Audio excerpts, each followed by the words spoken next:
بسم اللہ الرحمن الرحیم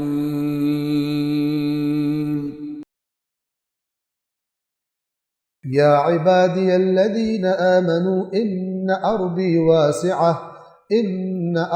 واسعة فإیای فاعبدون کل نفس ذائقة الموت ثم الینا ترجعون والذین آمنوا وعملوا الصالحات لنبوئنهم من الجنة غرفا تجری من تحتها الأنهار خالدین فيها نعم أجر العاملین الذين صبروا وعلى ربهم يتوكلون وكأي من دابة لا تحمل رزقها الله يرزقها وإياكم وهو السميع العليم۔ اے میرے مومن بندو، میری زمین یقیناً بڑی وسیع ہے، بس صرف میری عبادت کرو۔ کیا مطلب ہے؟ اگر ایسی کسی جگہ میں اور ماحول میں رہ رہے ہو جہاں پر برائیاں ہی ہیں، گندے ماحول ہیں، گندے لوگ ہیں، تو دیکھو اس سے بہتر جگہ ہے جہاں خدا والے رہتے ہو، جہاں اللہ کی بات پر عمل کرنا ماحول زیادہ سازگار ہو، ہجرت کر جاؤ، وہاں چلے جاؤ۔ قیامت کے دن یہ عذر قبول نہیں ہوگا میرا تو ماحول گندا تھا۔ اگر تم جا سکتے تھے، لوگ دنیا کے لیے بھی تو زیادہ کمائیوں کے لیے بھی تو ہجرت کر جاتے، قیامت کے دن کسی کا یہ عذر قبول نہیں ہوگا کہ میرا تو ماحول بڑا گندا تھا۔ خدا کہے گا کہ اللہ کی زمین واسع تھی، کسی اور جگہ چلے جاتے۔ اور یاد رکھیے، کبھی بھی اگر آپ نے مثلا گھر تبدیل کرنا ہو، گھر خریدنا ہو، کرائے پہ لینا ہو، کوشش کریں کسی مسجد کے نزدیک ہو، لے کے جائیں، خود جائیں، اپنے بچوں کو لے کے جائیں، مانوس کر دیں ان کو۔ اگر آپ کے بچے کو عادت پڑ گئی ہے نا بچپن سے کہ میرے بابا بھی مسجد میں جاتے ہیں، اس کو مسجد جانے کی عادت پڑ گئی، آپ کا اکاؤنٹ کھلا رہے گا آپ کی زندگی کے بعد میں۔ لیکن اگر بعض ابا ہوتے ہیں کہ ہر نئی فلم بچوں کے ساتھ دیکھتے ہیں سینما میں جا کے، تو یہ دفتر بھی کھلا رہے گا کیونکہ آپ نے عادت ڈالی، اچھی تھی یا بری تھی، فلمیں دکھانے کی عادت ڈالی، ایسی محفلوں میں لے جانے کی عادت ڈالی۔ اے میرے مومن بندو، میری زمین یقیناً وسیع ہے، بس میری ہی عبادت، صرف میری ہی عبادت کرو۔ ہر نفس کو موت کو چکھنا ہے، یہ یاد رکھیے جو نا کل نفس ذائقۃ الموت، یہ ہم اردو میں کہتے ہیں ذائقہ چکھنا ہے۔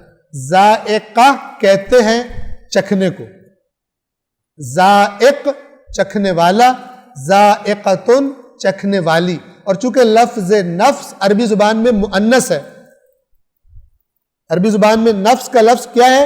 مذکر نہیں ہے، مؤنث ہے، اس لیے ذائقہ مؤنث کا لفظ لایا گیا۔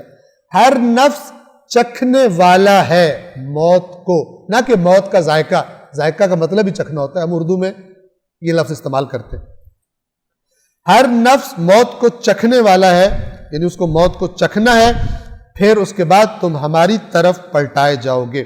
اور جو لوگ ایمان لے آئے اور نیک اعمال انجام دیے، ہم انہیں جنت کے بلند و بالا محلات میں، ملٹی سٹوری بلڈنگز میں، برجوں میں، اللہ کے پاس ان بلڈنگ سے بڑے، قرآن نے کہا غرف من فوقها غرف، کمرے ہو گئے جن کے اوپر اور کمرے ہو گئے۔ جس کو اونچی جگہوں پہ رہنے کا شوق ہے، اونچی بلڈنگز میں، تو اللہ تعالیٰ نے کہا ہوا کہ میرے پاس بھی اونچی بلڈنگز موجود ہیں، وہاں بھی آپ کوئی کمرہ، کوئی لگژری اپارٹمنٹ، کچھ بھی آپ کو انشاءاللہ تعالیٰ ملنے کو تیار ہے۔ کن کو؟ جو لوگ ایمان لائیں، یعنی اللہ کی باتوں پر جن کو اعتماد ہو، اور پھر وہ کیا کرتے ہیں اور نیک کام کریں، ہم انہیں جنت کے بلند و بالا محلات میں جگہ دیں گے جن کے نیچے نہریں جاری ہوں گی، جہاں وہ ہمیشہ رہیں گے۔ عمل کرنے والوں کے لیے کیا ہی اچھا اجر ہے۔ کون عمل کرنے والے؟ جنہوں نے صبر کیا اور اپنے رب پر بھروسہ کرتے تھے۔ اور بہت سے زمین پر رینگنے والے ایسے ہیں جو اپنا رزق اٹھائے نہیں پھرتے، ہوتا ہی نہیں ان کے پاس، اللہ پہنچا دیتا ہے۔ اللہ تعالیٰ، آپ دیکھیں جو بھی زندگی کی شکل اس دنیا میں موجود ہے، کیوں موجود ہے؟ اس کے پاس اس کا رزق پہنچ رہا ہے۔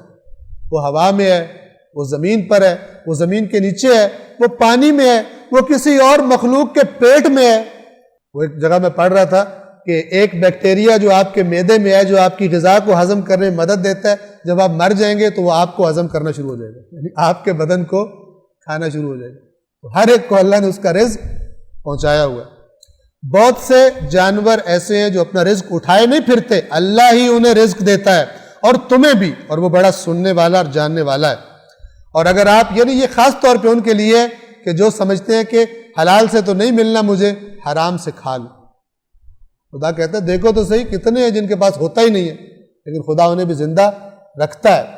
حلال والے کو خدا بھوکا نہیں مارتا، ورنہ حلال والے زندہ نہ رہ سکتے ہوتے، مر گئے ہوتے، لیکن حلال کھانے والوں کو خدا دیتا ہے اور وہ زندہ رہتے ہیں، بلکہ قرآن کی زبان میں وہی زندہ ہیں، حرام والے اللہ کی نگاہوں میں مردہ ہیں۔ صدق اللہ العلی العظیم۔